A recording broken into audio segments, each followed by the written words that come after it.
Siapa yang akan memimpin Indonesia selama 5 tahun ke depan? Pertanyaan ini menjadi topik hangat di Indonesia menjelang pemilihan umum presiden pada tahun depan. Dua koalisi besar sedang bersiap untuk bertarung memperebutkan kursi kepemimpinan negara. Namun, siapa yang akan memimpin koalisi dan menjadi calon presiden masih menjadi pertanyaan besar. Sementara itu, para analis politik dan survei terus melakukan penelitian dan analisis untuk memprediksi siapa yang berpotensi memenangkan pemilihan umum.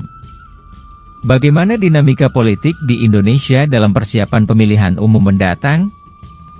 Keterlibatan Presiden Joko Widodo dalam pembentukan koalisi besar telah dianggap sebagai kelemahan oleh koalisi, menurut seorang analis politik dari Universitas Andalas, Najmuddin Rasul.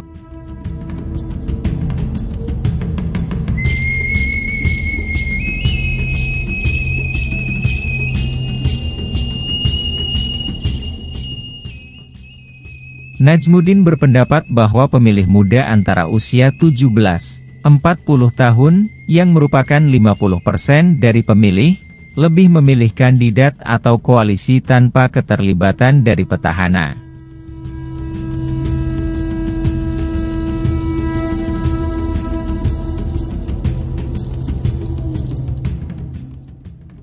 Dia juga berpikir bahwa koalisi besar terlalu besar dan belum memutuskan siapa kandidat presiden dan wakil presidennya.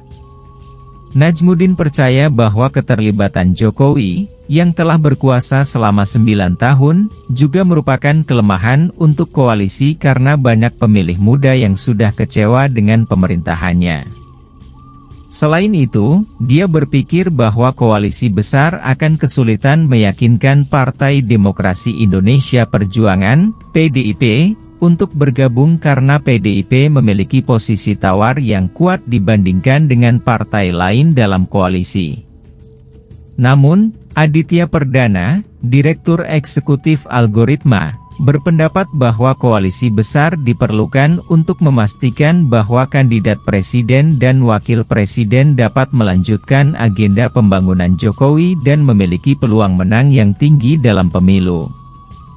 Dia juga percaya bahwa dengan hanya satu putaran pemilu daripada dua dapat menghemat uang. Tantangannya adalah menemukan kandidat yang tepat dengan elektabilitas yang tinggi yang dapat menarik pemilih. Menurut survei terbaru Algoritma, calon presiden potensial yang dapat melanjutkan agenda Jokowi dan memiliki elektabilitas yang tinggi adalah Ganjar Pranowo dan Prabowo Subianto. Namun, PDIP belum secara resmi mengumumkan kandidatnya, dan dukungannya sangat penting bagi setiap koalisi untuk menang dalam pemilu. Aditya memperingatkan bahwa pemilih juga akan mempertimbangkan kapasitas dan rekam jejak kandidat, yang dapat mempengaruhi keputusan mereka. Sementara itu, Zulhas, Menteri Investasi dan Kepala Kementerian Koordinasi Bidang Perekonomian, dianggap sebagai pemimpin potensial untuk koalisi kebangsaan. Zulhas memiliki pengalaman dalam mengelola masalah ekonomi dan politik yang kompleks, dan penunjukannya sebagai Kepala Kementerian Koordinasi dianggap sebagai langkah positif oleh banyak orang. Namun, pembentukan koalisi besar bukanlah tugas yang mudah, dan ada banyak dinamika yang perlu ditangani. Namun, dalam beberapa kasus, melibatkan presiden dalam pembentukan koalisi besar bisa menjadi titik lemah.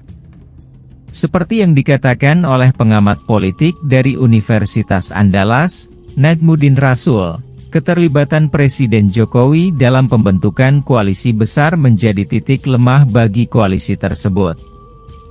Menurut Najmuddin, pemilih muda antara 17-40 tahun akan lebih senang dengan figur capres atau koalisi yang tidak ada campur tangan petahana. Anak muda yang berumur antara 17-40 tahun yang berjumlah 50% kurang tertarik dengan koalisi besar. Faktor keterlibatan Jokowi bisa juga sebagai kelemahan koalisi besar ini, kata Najmuddin. Hal ini disebabkan oleh kekecewaan pemilih muda terhadap pemerintahan Jokowi selama 9 tahun terakhir. Selain itu, dengan keikutsertaan partai-partai yang sekarang berada di dalam pemerintahan Jokowi dalam koalisi ini, membuat koalisi ini terlihat terlalu gemuk dan sulit menentukan siapa capres dan cawapres yang akan diusung.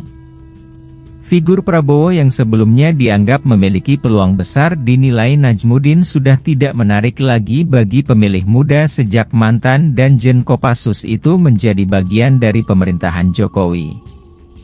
Lalu, ikut campurnya Jokowi dalam koalisi ini juga dianggap menjadi titik lemah karena pemilih muda sudah banyak yang kecewa dengan pemerintahan Jokowi selama 9 tahun terakhir.